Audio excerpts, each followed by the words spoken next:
இப்போ தமிழ் சினிமாவில் அதிக அளவில் பேசக்கூடிய ஒரு நடிகர் அப்படின்னு சொல்லணும்னா அந்த நடிகர்களில் கண்டிப்பாக இவரோட பேர் இருக்கும். அது வேற யாரும் கிடையாது, மல்டி டேலண்டடாக இருக்கக்கூடிய நம்மளுடைய மணிகண்டன் தான். மணிகண்டனுடைய நடிப்பில் கடந்த ஜனவரி மாதம் ரிலீஸ் ஆன படம் தான் குடும்பஸ்தன் படம். இந்த படம் வசூல் ரீதியாகவும் சரி விமர்சனம் ரீதியாகவும் சரி மாபெரும் வெற்றியவே பிடிச்சிருந்த படமாக அமைஞ்சிச்சு. இந்த படம் இந்த ஆண்டில் வெற்றி பெற்ற படங்களுடைய லிஸ்ட்டில் 2வது இடத்தை பிடிச்சிருக்கு அப்படின்றது மிகையாகாது. இந்த படத்துடைய OTT ரிலீஸ்க்காக காத்துட்டு இருந்த ரசிகர்களுக்கு இப்போ மிகவுமே மகிழ்ச்சியான ஒரு செய்தியும் கிடைச்சிருக்கு. அது என்ன அப்படின்னா, படத்துடைய OTT ரிலீஸ் இதுதான் அப்படின்னு சொல்லி படக்குழு சார்பில் இருந்தே அதிகாரப்பூர்வமாகவே அறிவிக்கப்பட்டிருக்கு.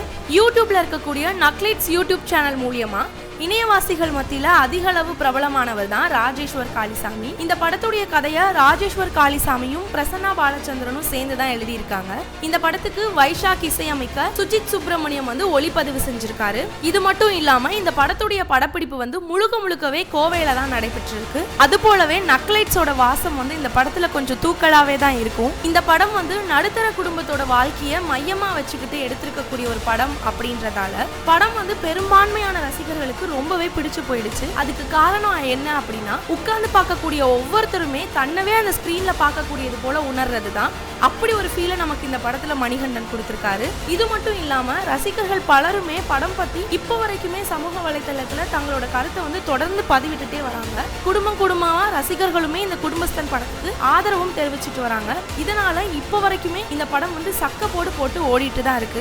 அதோட எல்லா டைமும் தியேட்டர்ல போய் பார்க்க முடியாதுப்பா அப்படின்னு நினைச்சு படத்தை ஆனா மறுபடியும் பார்க்கணுமே அப்படின்னு நினைக்கக்கூடிய ரசிகர்கள் OTTல எப்படா இந்த படம் ரிலீஸ் ஆகும் அப்படின்னு காத்துட்டு இருக்கக்கூடிய ரசிகர்கள்னு பலருக்காகவும் இந்த படத்துடைய குழு சார்பில் இருந்து நமக்கு ஒரு குட் நியூஸ் கிடைச்சிருக்கு.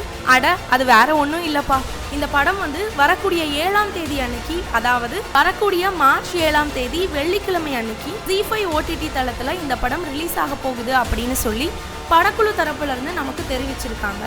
இது சினிமா ரசிகர்களுக்கு பெரிய அளவு மகிழ்ச்சி ஆழ்த்தியிருக்கு. குறிப்பா சொல்லணும் அப்படின்னா மணிகண்டனுடைய ஃபேன்ஸ் எல்லாருக்குமே மிகப்பெரிய ஆனந்தமா இருக்கு. அது மட்டுமா, தியேட்டர்லயே இந்த சக்கப்போடு போட்டிருக்கு அப்படின்னா படம் OTT தளத்துல எந்த அளவுக்கு சக்கப்போடு போடும் அப்படின்றதால ZEE5 தரப்புல இருந்துமே பெரிய அளவு மகிழ்ச்சியா உணர்றாங்க. ZEE5 OTT தளத்துல இதுவரைக்கும் வெளியான படங்கள்ல மக்கள் மத்தியில பெரிய வரவேற்பை பெற்ற படம் அப்படின்னா அது கீர்த்தி சுரேஷ் நடிப்புல வெளியான ரகு தாத்தா படம் தான். அந்த வரிசையில இந்த படமும் வந்துரும், இல்ல அதுக்கு மேல சக்கப்போடு போட்டுரும் அப்படின்னு எதிர்பார்க்கவும் படுது. இது போலவே சினிமா அப்டேட்ஸ் தெரிஞ்சுக்க மறக்காம தமிழ் ரிப்போர்ட்ஸ் சேனலை சப்ஸ்கிரைப் பண்ணிக்கோங்க. அப்படியே இந்த வீடியோக்கு ஒரு லைக் பண்ணிட்டு குடும்பஸ்தன் படத்தை பத்தி உங்களோட கருத்து என்ன அப்படின்றத மறக்காம கமெண்ட் செக்ஷன்ல பதிவிட்டுருங்க. நன்றி.